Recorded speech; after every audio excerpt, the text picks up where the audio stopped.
Okay, so I'm thinking there's probably not any need to watch me type all of the code, but I do want to mention some of the major points in the logic and the algorithm along the way. Because now that we know we can make a connection, we can go ahead and do stuff instead of just printing out that we made a connection. Maybe a better error message here, something, well, maybe not necessarily better, but a little more formal looking. Unable to connect to basic control unit, which, if you haven't realized it, this name is because I haven't really thought of a good name yet. When I think of a good name, I'll come back and change that everywhere. But a little more formal looking on the can't connect message. And I guess for testing and debugging, we can go ahead and leave this message in here and just print out that and do stuff afterwards. So my thought is we can treat it kind of like the microcontroller. Let me open that back up real quick. We go back and look at the script for the microcontroller, device version 2. It's this one. And we can kind of set up our PC side script to mimic this in a similar fashion because we're dealing with a microcontroller on both sides, really. So the basic idea is with a microcontroller is we have the setup function, which does all the initializations, and then the loop function that just runs until we disconnect the power. So I'm thinking something like that. So we have our initialization here. We set up the connection, reboot the device, and then confirm that everything's going. So then here, if we made that connection, well, then we can go ahead and run a loop to do it. So an exact mimic of the microcontroller process would be to just throw an infinite loop in here while true, and then we do our stuff, right? Move mouse, open keyboard, and type. I should put open soft keyboard and type, and all the stuff that we're going to do. And well, we'd probably want to put that in a try catch block, and then the catch, or well, since we're in Python, a try except block, and the except would just be to exit the program and end gracefully when it's no longer true, which means the power is disconnected. But I'm thinking first thing I'd like to do is set up some sort of actual condition that we can do on the controller in order to exit. Something that's not going to happen by accident. So I'm going to write a method for that. For now, just so that, because we haven't wrote that part, just remember a little reminder here of this needs put back in. So I'll just do that in a function because we're going to check it over and over and over again. So define a function called ready to disconnect. And we don't really, oops, in Python. So what are some things we could check? Well, we could have one of our buttons set to an exit button, but then that would remove the ability of that button to be used elsewhere. And we have that flip switch, so that could be used as just an on-off thing. But I was actually thinking that flip switch might be a good way to just open the keyboard. Flip the switch, the keyboard opens, and then flip the switch back to turn the keyboard off. So I was thinking that's a good a toggle one that I'd like to have readily available. So I don't want to use that as a power switch. So maybe some sort of condition that wouldn't accidentally happen. Something like the twister is less than, say, 12, and button A and button C. I'll be impressed. That's not something that would happen that's not something that's going to accidentally happen. Or it's a lot, kind of unlikely that that's accidentally going to happen. There might be a better condition later, but I think I'll start with something like that. And then down here, we can just set that up as our condition for the loop. So some sort of variable, I'll call it disconnect, equals that ready to disconnect method. And then we can just check the value of that variable, which from the naming here, it sounds like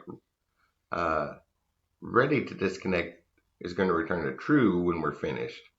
So I'm going to say not disconnect in the condition, go through our while loop, and then just like always, I want to remember to do that again so that we can check again and again and again.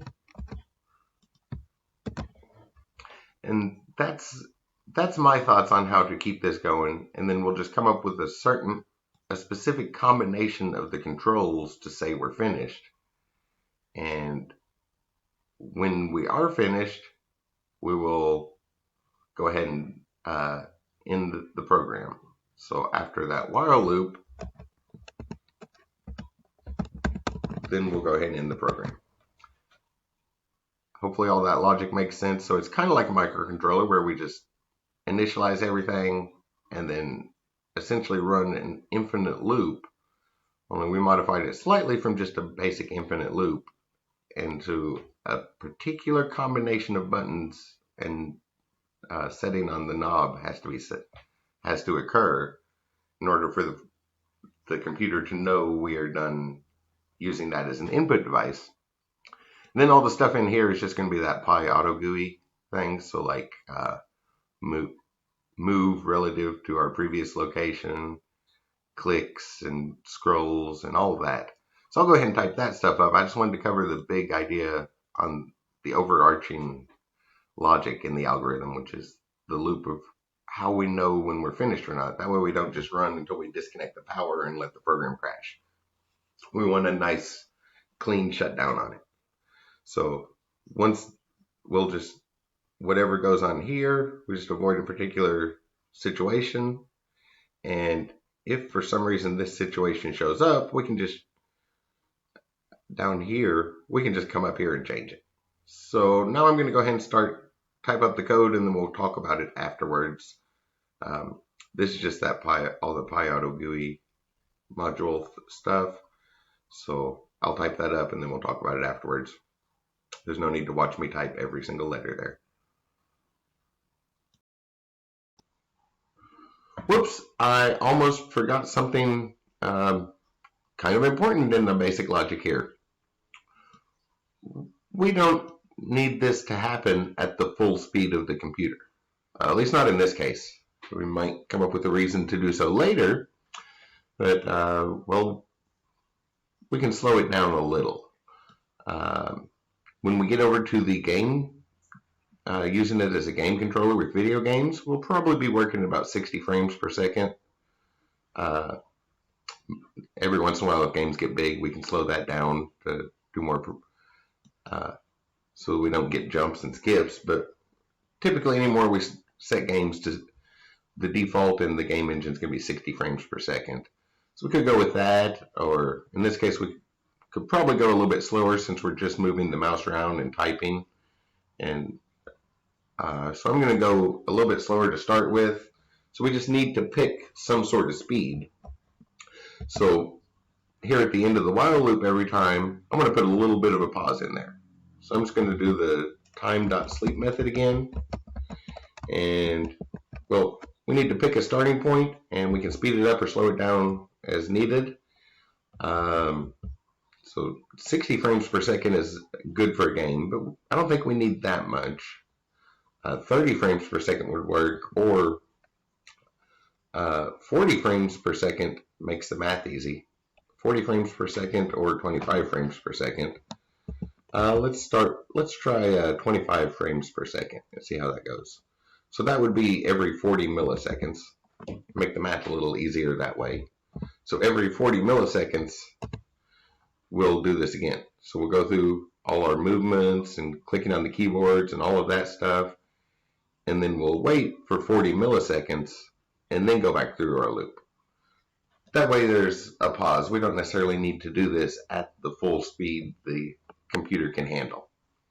Kind of very similar to splitting video games up into frames, which will be a lot faster when we get there, but for general mouse movement and typing on the soft keyboard, I don't think we need to be as fast as a video game. So let's just start with every 40 milliseconds. That's 25 times a second.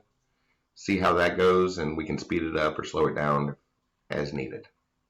So I almost forgot that part. Want to make sure I include that. So now I'm going to get started typing up the actual instructions, and then we'll come back and look at those afterwards. Okay, so I got the exit condition in here. I did make a slight modification since the last video. Previously I just had exit, and then while typing up the COM commands I suddenly remembered there is a .close method, so probably good form to close that before exiting. So after our ready to disconnect method returns true, we'll close the COM port and then exit the Python script and go ahead and formally disconnect first. Obviously that would happen automatically if we just exited the script, but it's much better form to close the port even if it is the last thing we do. That way we don't get in the habit of forgetting to do that in situations where it's not the last thing we do. That's is something that will probably happen when we get over to the video game scripts. So got the method ready, and I did make a slight change. You may remember in Python we can access global variables, but we can't change them unless we use it. That keyword global, we have to explicitly state that we're going to change them, but we can access them. And in this case, we're not going to change our serial object because we're going to be communicating down COM port 6 the whole time. So we're not going to change that. So we just need access to it. So I moved the declaration on that up above the definitions of the methods. That way we can just refer to it over and over and again, and we don't have to pass it in every time.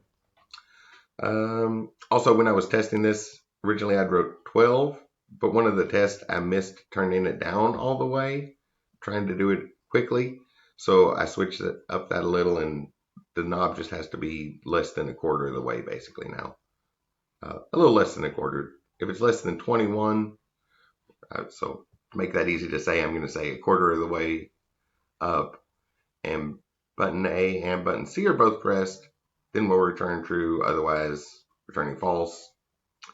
And then we're just passing the commands, and so we passed the command with a new line, and earlier we did all this to strip off that carriage return and new line character at the end of the string, but here we want the actual numbers, so casting that into an int will automatically strip off the carriage return in the new line. So don't have to worry about that. Then yeah, and close and exit. Okay, so we can give this a run. So we come over here, clear host, get those last couple test runs out of the way. Now run that Python script, basic control unit.py. And at this point, it doesn't do much. It just boots up, confirms the connection, and then it just sits there in this essentially infinite loop until we push that keyboard command. There will be some stuff coming up soon, but to check this, I will turn the knob way down, and now I'll come over and push the A and the C button, and we have successfully exited that script gracefully. We didn't just close PowerShell to crash out of it when we were done. So the exit condition works. So now we're ready to do all this stuff. So I'll be back in a moment to look at some of that as it gets added in.